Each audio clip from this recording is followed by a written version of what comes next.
quand je vis au Togo, je dois avoir la satisfaction de certains besoins. L'eau, l'électricité, la santé, l'éducation, les sociaux, pour que on ne dise pas que depuis 63, Salut à tous, j'espère que vous allez super bien. C'est David aka Flasio. La rentrée des députés, c'est aujourd'hui, le 21 mai. Ça commence. Et avec des problèmes déjà qui les attendent, ils le savent très bien, l'électricité, et l'eau, etc., etc. Ah. Donc, ils ont du taf. Les journalistes sont en émission qui s'appelle Club des Presses. Je vais vous laisser suivre les propos des journalistes qui parlent des problèmes des chroniqueurs. C'est très intéressant. Alors, je vais vous laisser suivre l'émission. Et n'oubliez pas de vous abonner si vous ne l'avez pas encore fait. Activez la cloche de notification. Merci aussi d'aimer la vidéo et de partager. Sans plus tarder, suivons tous ensemble. C'était le sujet. Chers confrères, nous allons parler maintenant de la CET ou de cette question alors de délestage que nous connaissons depuis un temps. Et donc, il y a le journal Le Médium qui est revenu sur le sujet ce matin. Le Médium qui titre à sa une: Société électricité denrées rares, la CET communique très mal. Alors, tout récemment, Isidore, il y a la CET qui a fait sortir un communiqué pour nous faire savoir désormais les zones et également aussi les dates par lesquelles les courants électriques bien sûr seront coupés alors dans ces zones.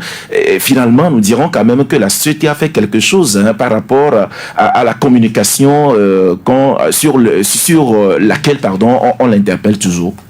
Je ne l'ai pas officiellement. J'ai vu ça sur les réseaux sociaux. Tout à fait, c'est sur les réseaux sociaux que nous l'avons vu. Alors, ce n'est pas une information pour moi. Non, non, attends, parce qu'il y a d'autres choses aussi sur lesquelles je vais revenir. D'accord, allez-y. Il nous est interdit de faire usage des éléments qui passent sur les réseaux sociaux. On ne m'a pas saisi officiellement. Avant, on m'envoyait les trucs officiellement pour publication. Juste après le contraire, peut-être vous l'avez eu. Moi, je ne l'ai pas. Je considère ça comme un tract. Ce qui me conforte dans ma position, j'ai accusé un retard pour venir ici. Tu sais pourquoi? Non. Il y a des éléments qui circulent sur les réseaux sociaux. Là, la Constitution, la nouvelle Constitution. Tu l'as, non? Je suis allé à l'information, je te dis que officiellement ça n'existe pas.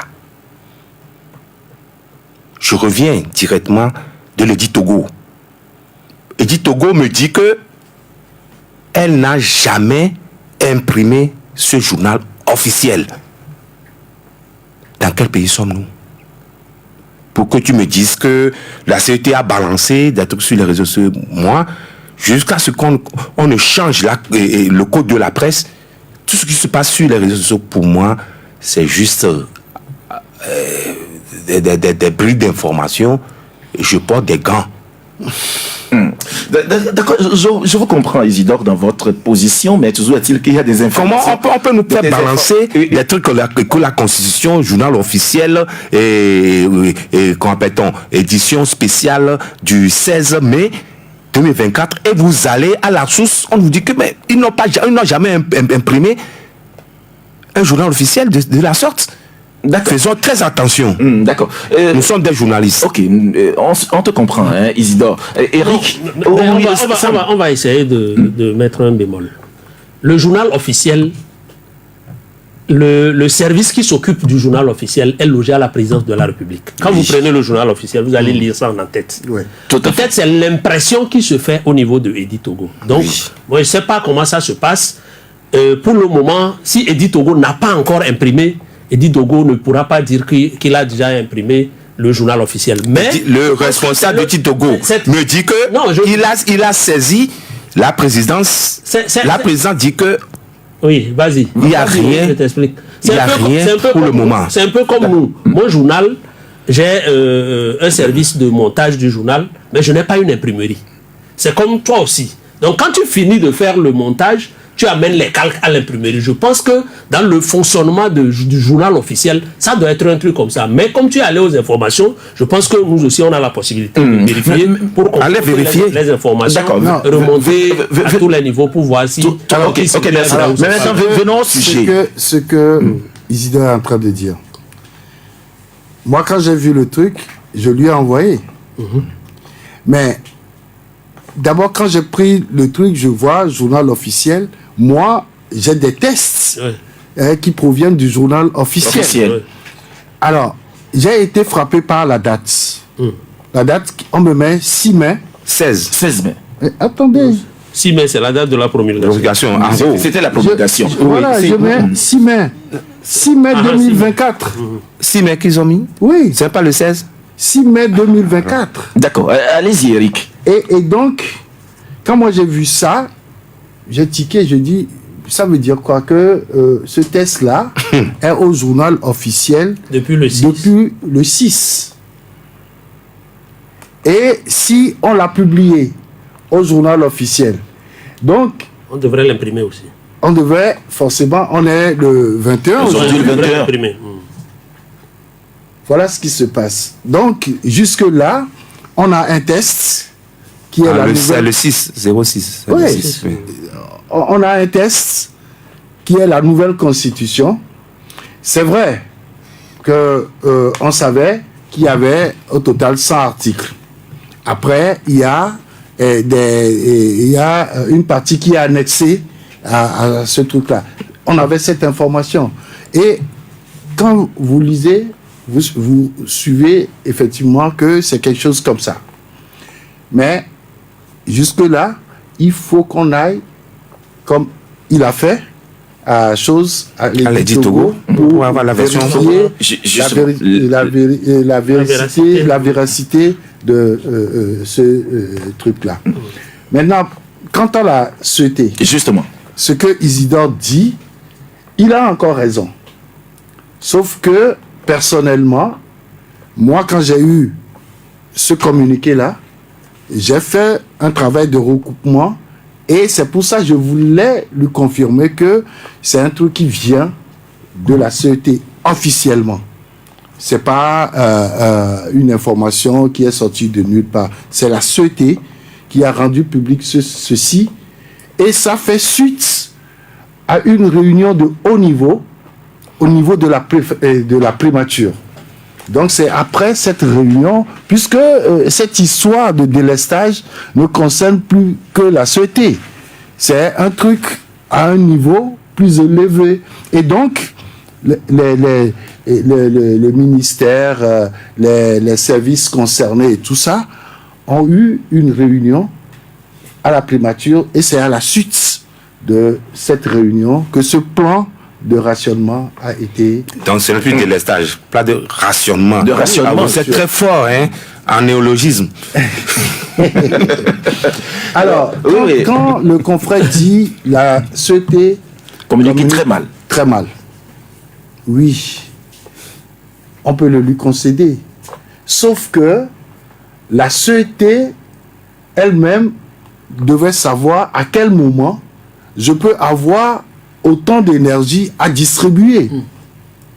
Et donc, ce qu'on demande à la CET, c'est quand même, puisque dans le temps, on sortait des communiqués que la presse passait, et c'est ce que disait Isidore tout à l'heure, et donc, là, on sait au moins qu'on s'attend à un délestage, à une coupure d'électricité dans notre zone à un moment X.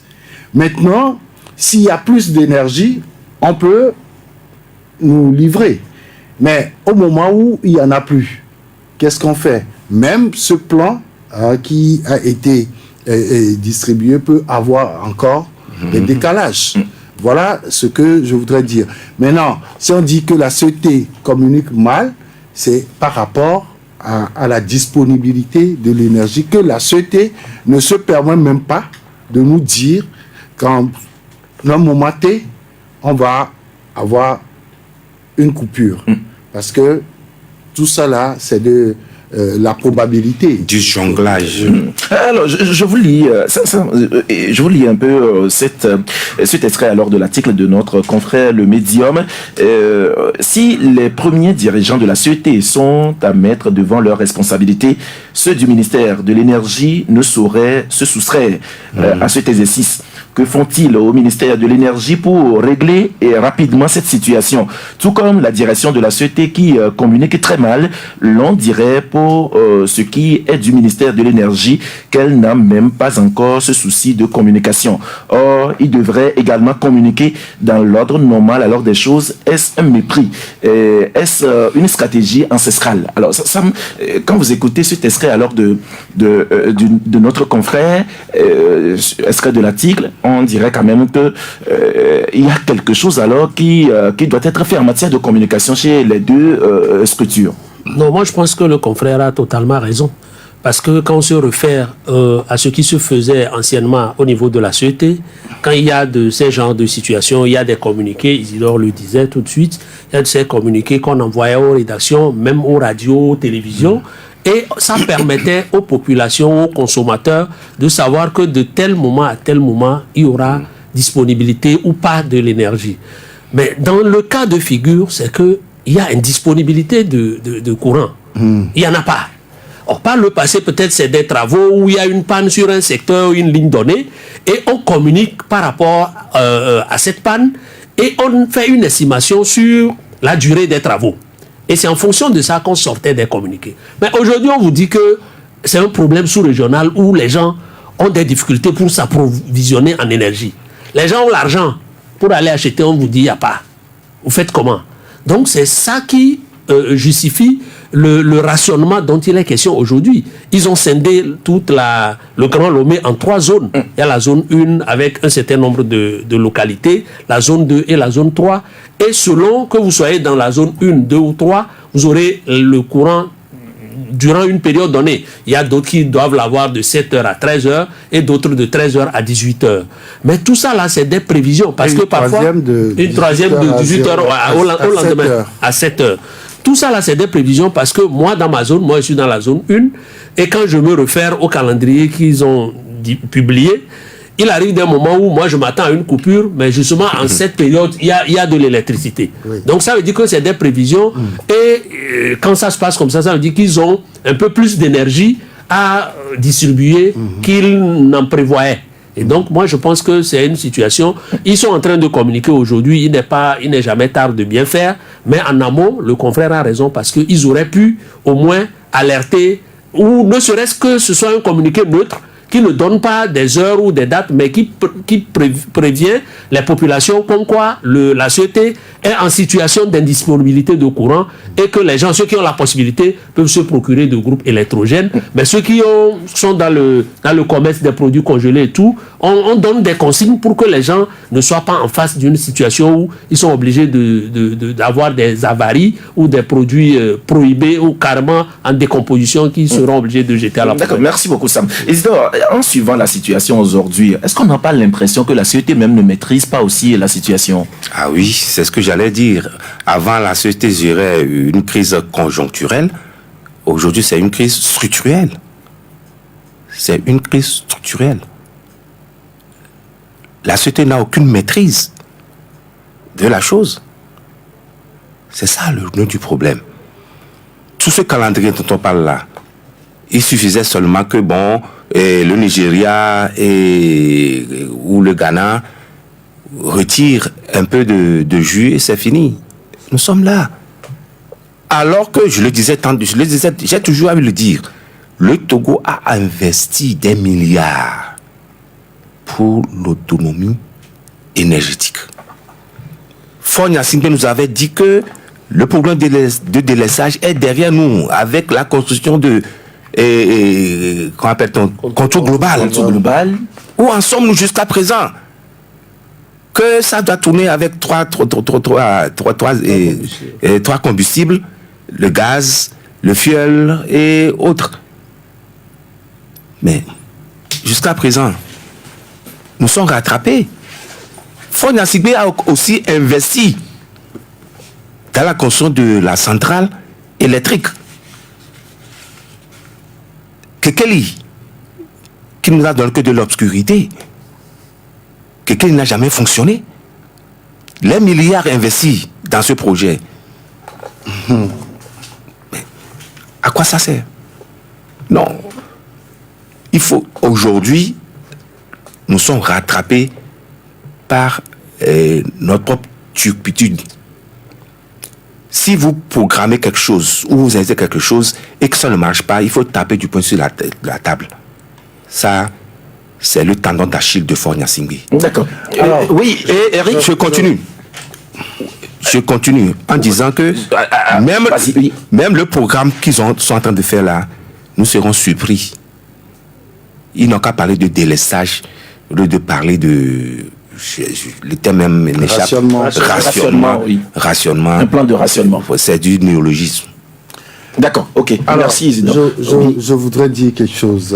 Allez-y, Eric. Je ne sais pas, Isidore dit par exemple que la centrale Kekeli ne fonctionne pas. Je dis que c'est faux. Ça fonctionne. La centrale fonctionne à 100%. Et ça nous donne combien de... 65 mégawatts. Mais comment se fait-il qu'on est toujours en manque? On est en manque parce que nous avons besoin de plus de 300 mégawatts pour couvrir tout le territoire. Mais on nous a dit que on aura 700 mégawatts avec contour global. Non, contour global, c'est 96 mégawatts. Il y a au total 4 groupes de 16 mégawatts. Et donc, je pense que ce qui depuis quand ça a été révisé à la baisse? Ça n'a jamais été révisé à la baisse. Non, on nous a parlé de 700 mégawatts. Non, jamais. Jamais, Isidore. Jamais. Je voudrais dire que c'est vrai que depuis que cette histoire de délestage a commencé, il y a eu beaucoup d'écrits, il y a eu beaucoup de polémiques, de propos, de polémiques, etc. sur le fonctionnement des centrales que nous avons. Et j'avoue que c'est vrai, si vous n'allez pas à l'information, vous ne pourrez pas l'avoir. Et pour la centrale Kekeli, c'est vrai qu'il y a eu un souci au démarrage. Au démarrage, tout simplement parce que la centrale Kekeli fonctionne avec une certaine technicité et qui n'a pas été maîtrisée au départ, et ça a fait capoter une turbine. En réalité, la centrale fonctionne à base de carburant et de gaz. Et on parle de fuel lourd, fuel léger, diesel et du gaz.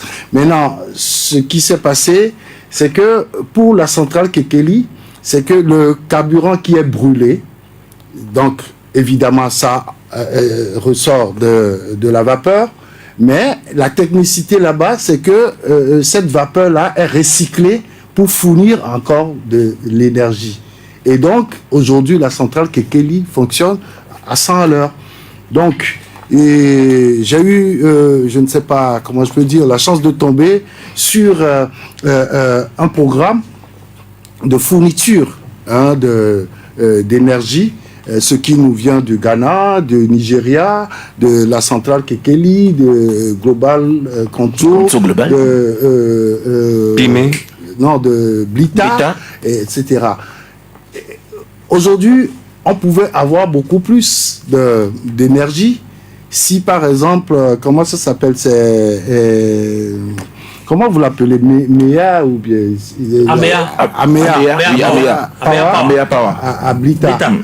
Et centrale photovoltaïque. Voilà. Cette centrale-là, qui devrait nous fournir au départ 50 mégawatts, on a essayé de relever ça aujourd'hui à 110 mégawatts. S'il n'y a pas de soleil, il n'y a pas d'énergie.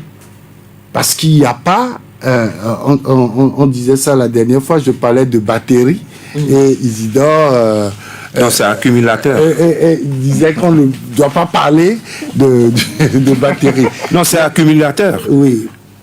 Et donc, on n'a pas de batterie pour emmagasiner l'énergie lorsque on a du soleil. Et donc, s'il n'y a pas de soleil, donc On n'aura pas d'énergie. AMEA ne nous fournit pas de l'énergie. La centrale de Kekeli, je le disais tantôt, c'est 100%, c'est-à-dire les 60 mégawatts, avec des fluctuations. On peut avoir jusqu'à 63, 62, etc. Mais c'est en plein temps. Maintenant, contour global, qu'est-ce qui se passe là? Si vous n'avez pas de gaz, on ne met pas en marche les 6 groupes de contour global. Donc, lorsque vous avez rien que du fioul, donc, on peut faire tourner 1 ou 2 groupes, tout simplement. Et donc là, c'est un manque à gagner parce que lorsqu'on va utiliser du carburant pour les 6 groupes, alors là, la société va s'éreinter. La société ne pourra pas payer. Voyez-vous, on est à peu près à, disons, le milliard chaque 2 jours.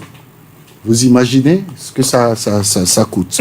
Et donc, je pense que le Ghana, qui a réduit sa fourniture, le Nigeria également, et donc ce qui fait que, parce que eux aussi, ils en ont besoin.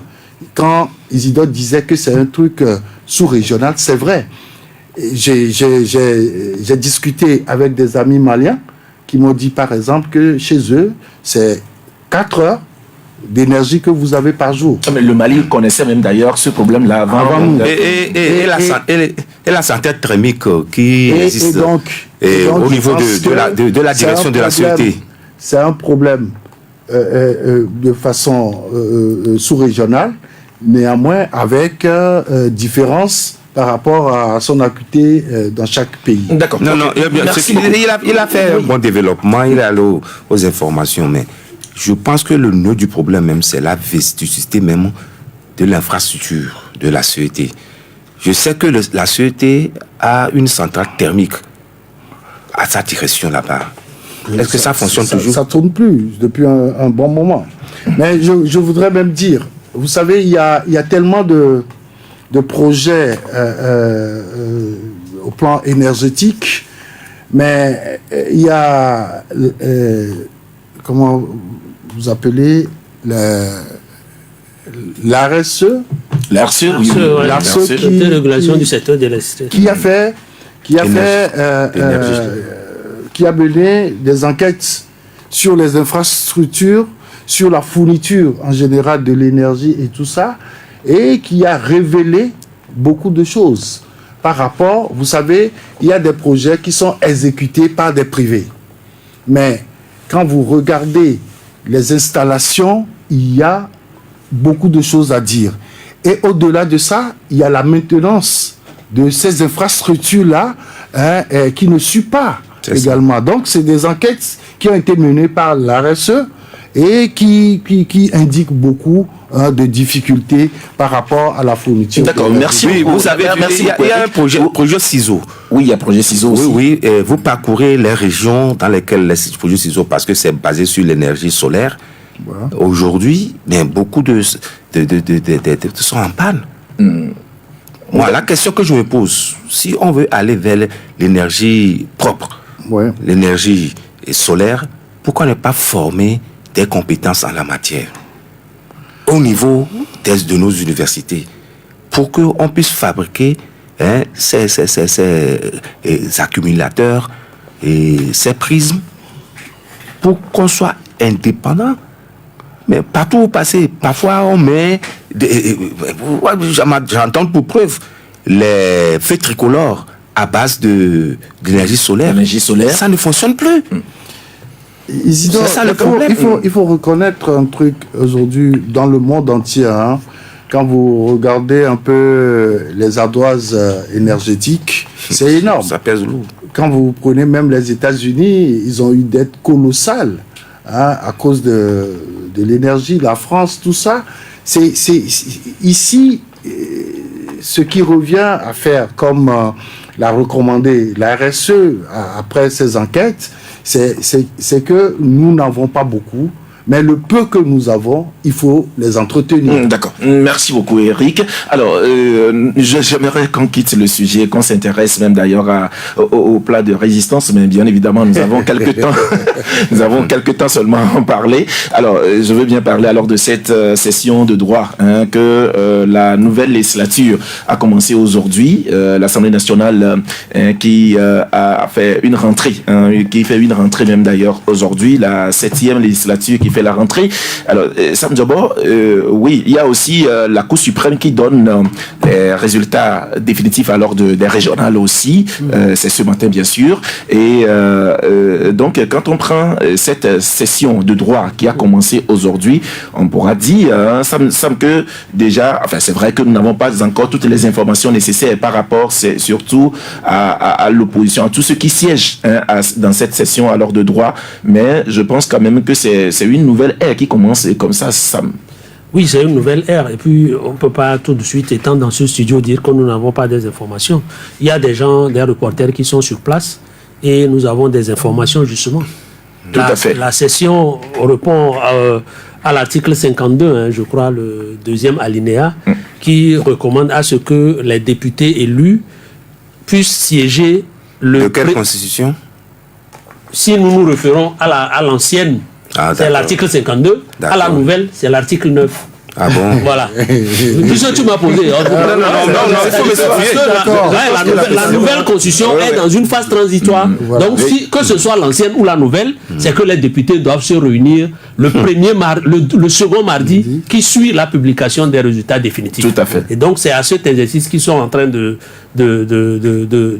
s'adonner. Ce matin, ils sont là. Et la session est dirigée par le doyen d'âge, qui n'est autre que le président de Adi, Aimé Gougué, qui a pu à lui seul avoir deux précieux sièges pour le compte de son parti. Il est le chef de l'opposition. Oui, comparativement aux autres qui ont un siège chacun, il a à lui seul 2 sièges. Et on note aussi la présence de Mme Kafu Brigitte Adjamagbo, qui a honoré de sa présence à cette session de droit. Mais Jean-Pierre Fabre et Maître Dodi Apevon ne sont pas arrivés. Donc la session est dirigée par le doyen d'âge et assisté par le plus jeune. C'est un certain Amoudi qui est du parti UNIR. Je crois qu'il doit être de la région des Savanes. Eric, oui. Je pense que tel que je posais la question, c'est en quelque sorte une nouvelle aventure qui commence. Une nouvelle aventure dans une nouvelle république. Je pense que, oui, conformément à l'article 52, comme Sam le disait, mais aussi au règlement intérieur de l'Assemblée nationale, puisque c'est une nouvelle législature qui arrive. Il faut un nouveau règlement intérieur. Elle doit suivre le règlement qui existait avant son arrivée. Et donc, le règlement intérieur de l'Assemblée nationale stipule que après l'élection, donc il y a une nouvelle session qui doit siéger avec, comme il a décrit tout à l'heure, le doyen d'âge est assisté par le plus jeune et pour juste faire quelques petites tâches. Vérifier la présence de l'ensemble des élus et après maintenant passer à l'élection du nouveau bureau de l'Assemblée nationale. Donc c'est la tâche qui incombe à ce bureau d'âge pour la première section de l'année. D'accord. Et Isidore, Jean-Pierre Fabre et Maître Apevon ont brillé par leur absence alors dans cette session de droit. Alors, comment on peut l'expliquer? Non, je ne suis pas à leur place. C'est à eux, il faut leur poser la question. Mais seulement, je me dis que, en toute honnêteté, pour faire honneur ou respecter l'institution qu'est l'Assemblée nationale, il aurait fallu que tous les députés puissent aller à la session de droit, quitte à se retirer après. Au moins, vous honorez l'institution qui est l'Assemblée nationale. Voilà tout ce que moi je peux dire. Mais chacun est libre. Je ne suis pas politique, je suis que journaliste. Et vous analysez aussi la situation politique. Oui, c'est l'analyse que je fais.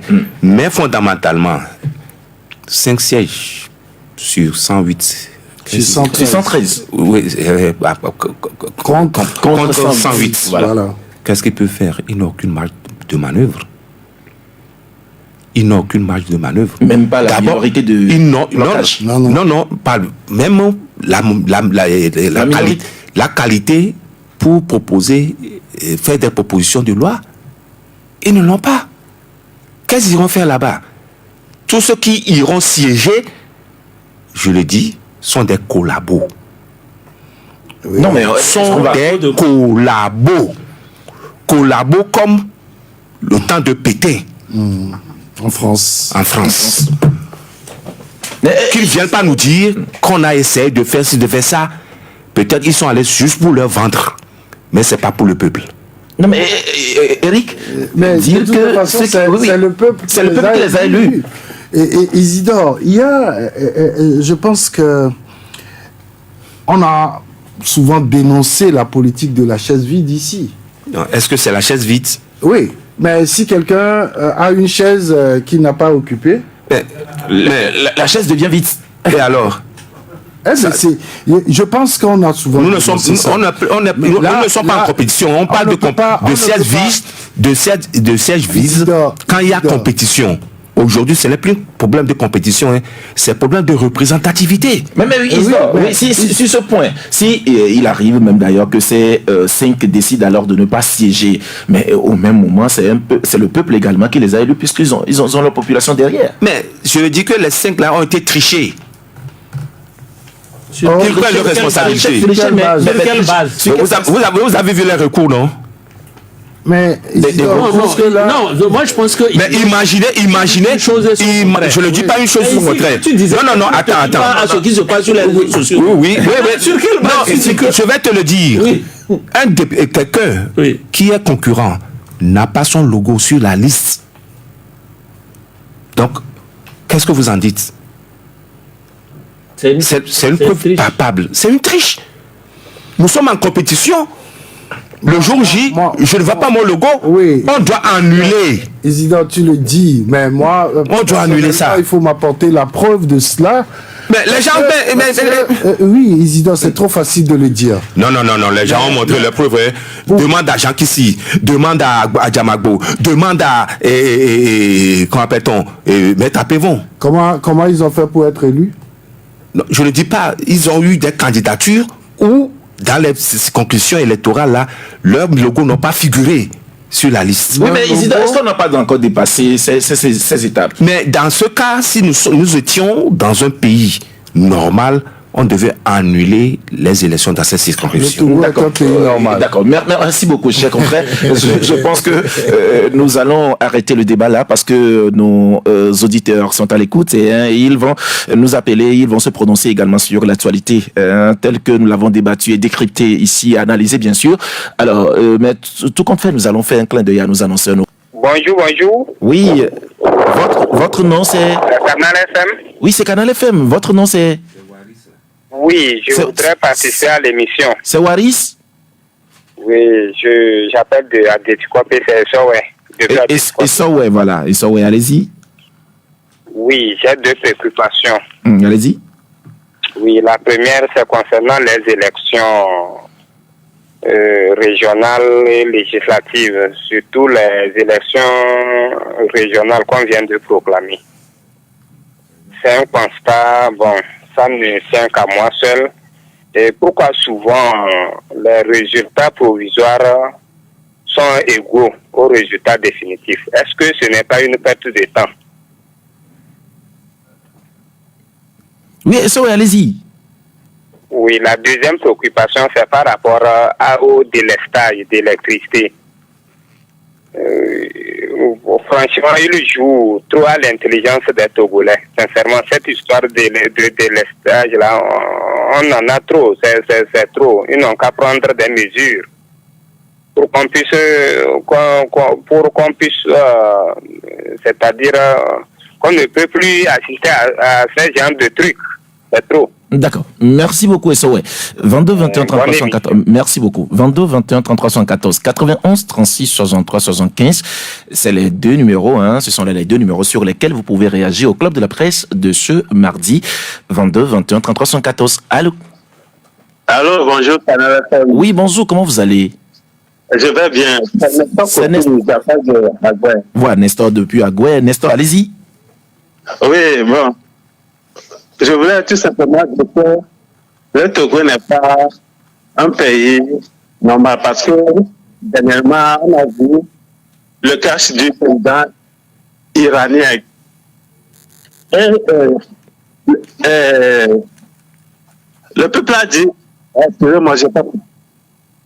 Le cash du président iranien, immédiatement, on a dit qu'on va appliquer la Constitution.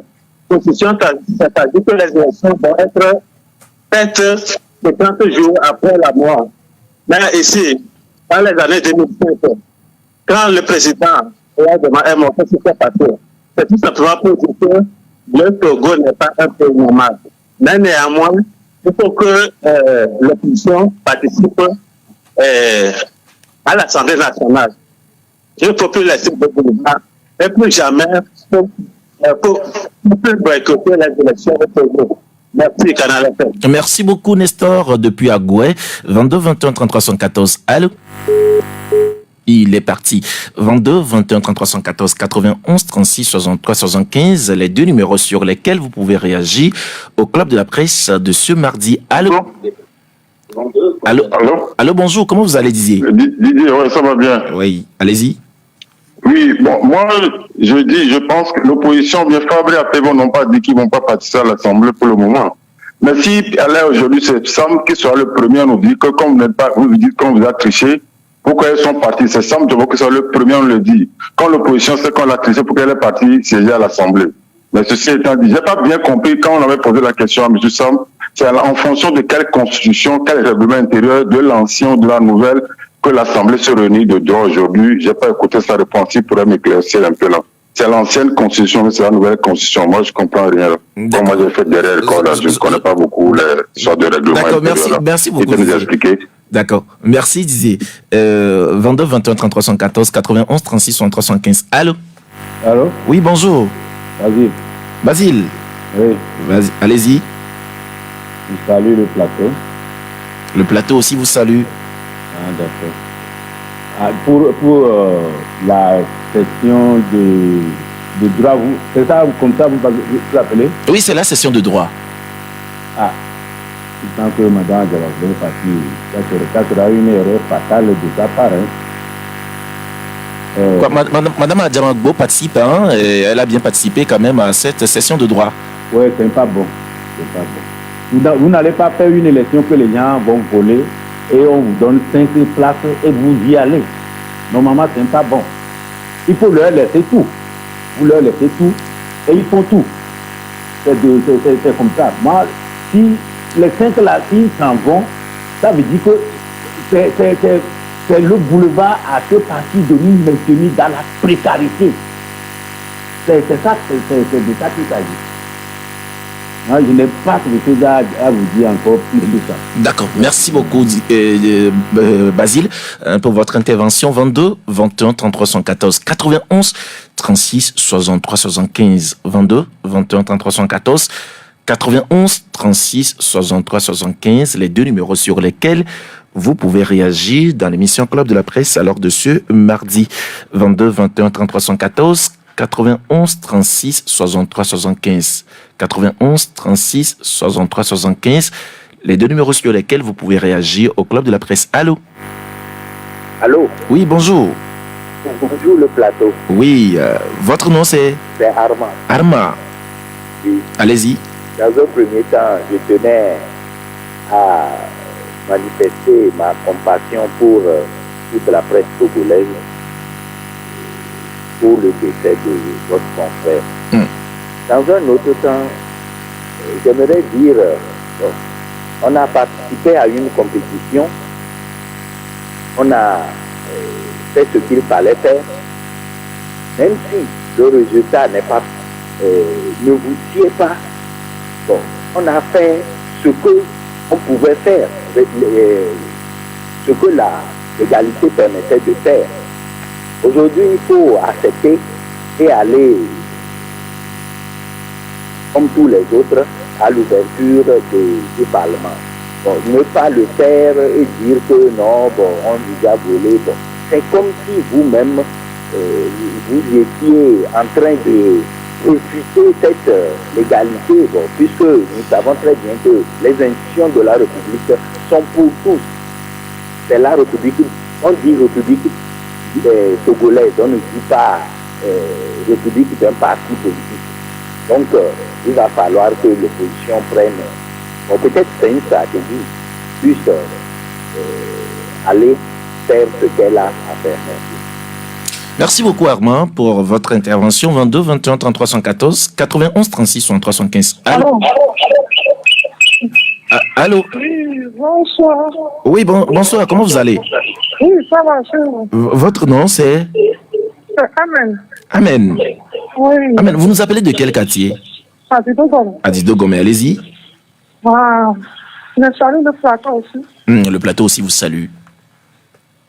Oui, bon, moi, mon inquiétude concernant le délestage, qui fait suivi de dégâts, mais il commence par nous embrouiller parce que les partenaires qui nous fournissent le courant, il faut qu'on a accumulé des impayés.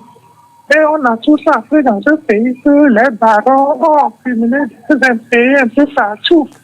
Maintenant, ils veulent nous embrouiller encore avec un thème de fonctionnellement ou quoi. Ils n'ont qu'à prendre ce baron-là et aller régler les gens pour nous laisser en paix.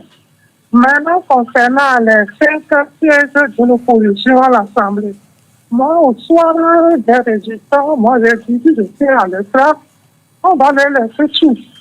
Mais, comme les partis politiques aussi sont dans des calculs politiques, bon, peut-être qu'ils vont se dire, quand on prend les 1 million, qu'est-ce là, pendant 6 ans, bon, ça peut sembler un trou. Sinon, à temps normal, on doit tout leur laisser. Ils veulent sans tout, on va leur laisser ça. Merci. D'accord, merci beaucoup Amen pour votre intervention. 22 21 33 114 91 36 63 75, les deux numéros sur lesquels vous pouvez réagir au Club de la Presse. Allô? Oui, bonjour. Oui, votre nom c'est? Aolo. Aho. Aolo. Pardon? Aolo. Arlo. Oui. Oui, vous nous appelez de quel quartier? De Dizolé. Dizolé, allez-y. J'aimerais tout d'abord saluer le plateau. J'aimerais poser une seule question. J'aimerais vous demander, les gens vont à l'Assemblée sous quelle constitution? Parce qu'ils ont été élus sous la constitution de 92. Maintenant, ils vont siéger là-bas sous quelle constitution? D'accord. Moi, j'aimerais savoir. D'accord. Parce qu'on disait dans ce pays que la loi n'est jamais rétroactive. Maintenant, ils seront élus sous la constitution de 92 et vont siéger sous la constitution, la nouvelle constitution. C'est ça qui m'embrouille. Bon, essaye de m'expliquer ça. D'accord. Pour moi, là, donc il faut, on a dit, une période transitoire. Donc, en 2025, il n'ont qu'à dissoudre, le président va dissoudre cette assemblée et les gens vont aller sous la nouvelle constitution aux élections législatives. Pour moi, c'est ça. D'accord, merci beaucoup mon cher ami Arlo pour votre intervention. Nous avons quelques minutes pour recevoir notre dernier auditeur pour le compte de cette émission. 22 21 33 114 91 36 63 75. Allô? Allô, bonjour. Oui, bonjour, comment vous allez? Je vais bien. Votre nom? Salam, Agoué. Salam depuis Agoué, allez-y. Oui, j'aimerais savoir, Monsieur Johnson, bien. Pourquoi lui, il est toujours contre l'idée de ses camarades? Pourquoi? Pardon, je ne vous comprends pas, Monsieur Salam. n'est-ce pas, au plateau, chacun fasse son analyse, non? Justement, et vous aussi, vous devez faire votre analyse. Oui, mais moi, j'aimerais ça. Non, j'ai plus besoin de votre analyse. J'ai besoin de votre analyse. Oui, monsieur Salam, j'ai besoin de votre analyse sur les faits, sur les discussions que nous avons eu à faire ici. C'est quand Eric lui dépend de l'estage. Eric a fait son analyse. Toi aussi, fais ton analyse. Est-ce que c'est ça qu'il s'agit? Je ne refuse pas, mais il refusait à décidément, il semble que Salam ne nous comprend pas. Et nous avons besoin, juste alors que vous aussi vous fassiez votre analyse. On n'a pas besoin quand même d'attaquer qui que ce soit sur le plateau ici, puisque chacun a sa manière de voir l'actualité, chacun a sa manière d'analyser les choses. Et donc, vous aussi, appelez-nous et analysez les situations telles que vous pensez ces situations. Donc, je pense que c'est la fin pour ce qui concerne l'intervention alors des auditeurs. Chers confrères, nous revenons en plateau pour s'exprimer ou faire un tour de table avant de quitter ou avant de clôturer cette émission. Eric, vous avez écouté les uns les autres. Quelle est votre réaction par rapport à tout ce que les uns et les autres ont dit?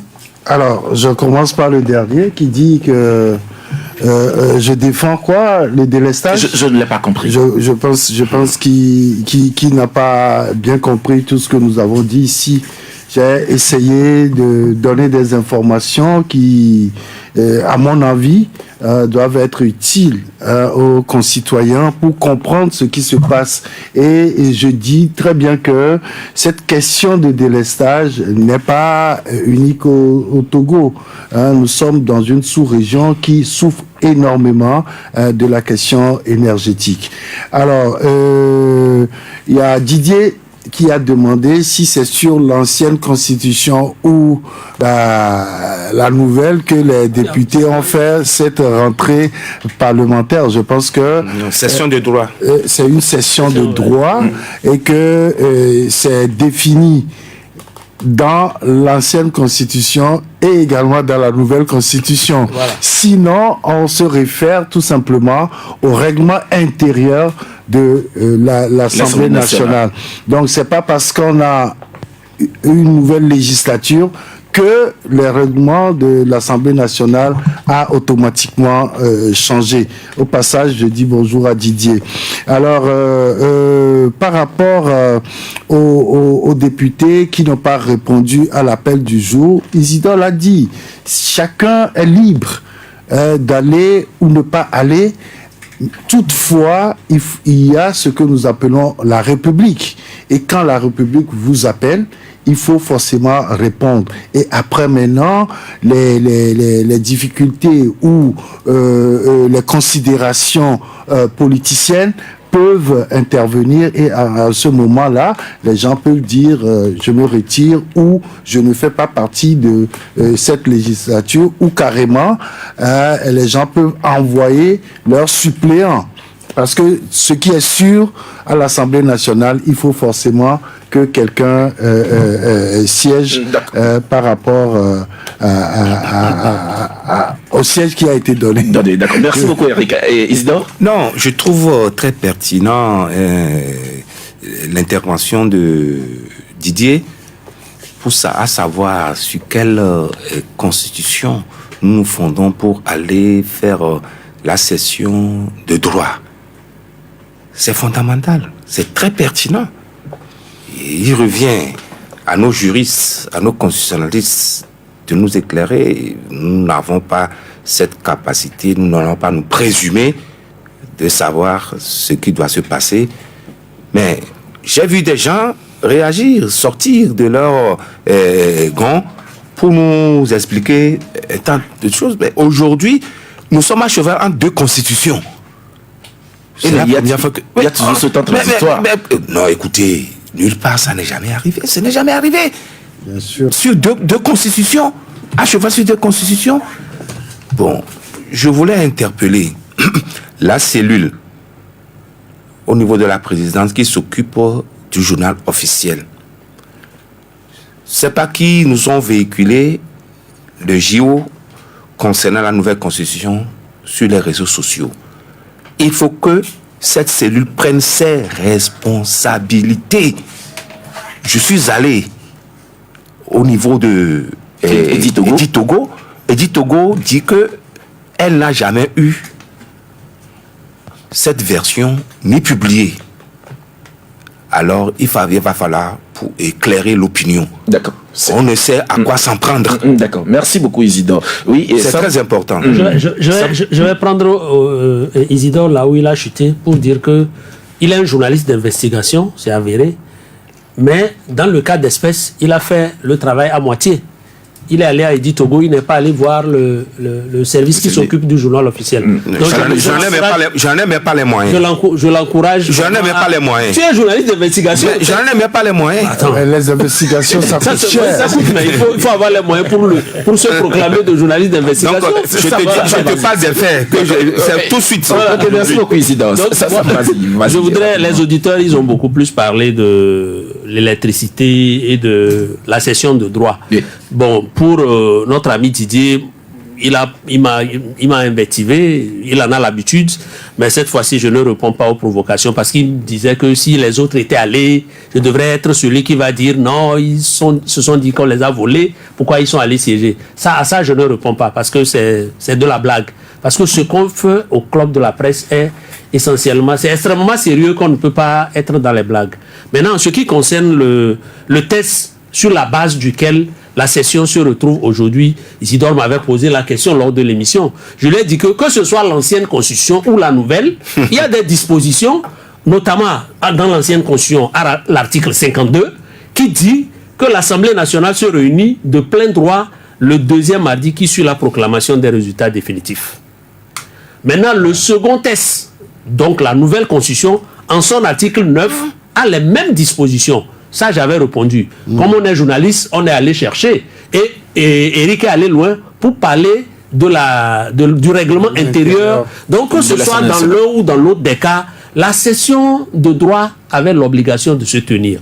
Maintenant, pour ce qui concerne la fourniture d'énergie électrique, Eric, dans son développement, a dit combien le Amea Power fournissait, combien Kekeli offrait aussi, et combien Contour Global donnait. Et moi, je pense que c'est ces efforts que le gouvernement a fait là qui permettent aujourd'hui que le Togo ne soit pas totalement dans le noir. Quand on monte un peu vers le Sahel, il y a des pays qui font 2 jours sans voir l'électricité. Ce n'est pas le cas au Togo. Donc, on ne peut pas balayer du revers de la main tous les efforts qui sont consentis par le gouvernement. Et mieux, au niveau des IFAD, il y a une structure chargée de la formation des étudiants en énergie renouvelable. Parce que le Togo est en train d'envisager une autonomisation en termes d'énergie électrique. Et on ne peut pas tout ça là balayer ça du revers de la main. Aujourd'hui, la société fait bien, même si c'est avec un grand retard, pour sortir un plan de rationnement qui permet au moins aux citoyens de savoir à quel moment ils peuvent avoir de l'énergie. Merci beaucoup, Sam. Merci. Sam, je reste avec vous pour la note de fin d'émission. Non, si je dois donner une note, moi je pense que le gouvernement doit avoir une note de 7 sur 10. 7 sur 10. Oui, par rapport aux efforts qu'il faut pour ne pas plonger tout le pays dans le noir. D'accord. Eric, note de fin d'émission. 8 sur 10 à la plateforme industrielle d'Adetikopé. D'accord. Qui a reçu, courant semaine dernière, une délégation des pays du Sahel pour présenter quand même les opportunités que cette plateforme-là offre aux industriels aussi bien nationaux qu'internationaux. D'accord. Mais Isidore? Non, 5 sur 10 pour la cellule qui s'occupe de... Comment appelle-t-on? Du journal officiel. Du journal officiel. Non, il faut que ça se prenne ses responsabilités. Ouais, justement. Parce qu'aujourd'hui, il y a des choses qui circulent sur les réseaux sociaux et l'organe en charge de pouvoir nous distribuer ou nous produire le journal officiel n'est même pas informé. Mais dans quel pays sommes-nous? D'accord. Merci beaucoup Isidore. Nous sommes à la fin de cette émission. Eric, merci à toi d'être passé dans cette émission ici.